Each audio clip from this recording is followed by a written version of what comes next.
মুসলমান, ইমাম সাহেবের আল্লাহু আকবারের ক্ষেত্রে মানো। বাপ মরে গেলে তখন খবর নাও। নিজের বাড়িতে বিবাহ হইলে ইমাম সাহেবকে দাওয়াত দেয় না, ইমাম সাহেব দাওয়াত পায় না। এটা তোমার মুসলমানিত্ব না, না, না। কথা বলো ঠিক কি না? আমার বিবাহিত ইমাম সাহেব দাওয়াত দেবে না কেন?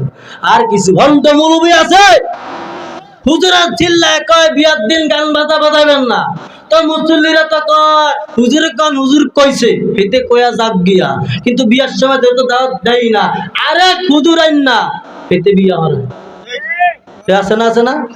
ইমাম সাহেবের খবর নাই, ইমাম সাহেবের দাওয়াত দেয় না, বারাকারা হুজুরে না বিয়ে হরায়, ঠিক কিনা? কিন্তু যারা বিবাহ করায় ওইসব মৌলবীরা, ওইসব হুজুরেরা, আরে বাবা শুনেন, এরা একবারও জিগায় না আপনার এলাকায় বিবাহ, আপনার ইমাম সাহেব কই দেখি না তো। কয়নি কয়নি কয়নি, অনেকে কয় না, অনেকে কয় না। ঠিক না, ঠিক না, ঠিক না? যারা কয় না একে বিরুদ্ধে বলতেছে, আমি তো ইতিহাস সাক্ষী আছি। আমার এলাকায় বিয়া পড়িয়া যায়, আমার খবর নাই। যেটা বিয়া পড়াইতেছে এদের কি বলার অধিকার নাই? হ্যাঁ, খান সাহেব, বিয়া সাহেব, অমুক সাহেব, তমুক সাহেব, বিয়ার তো ভালো আয়োজন করলেন, ইমাম সাহেব কইও এ খবর নেয়নি? তো খবর না দরকার আছে কি নাই? বলে আছে না বাবা, আছে না?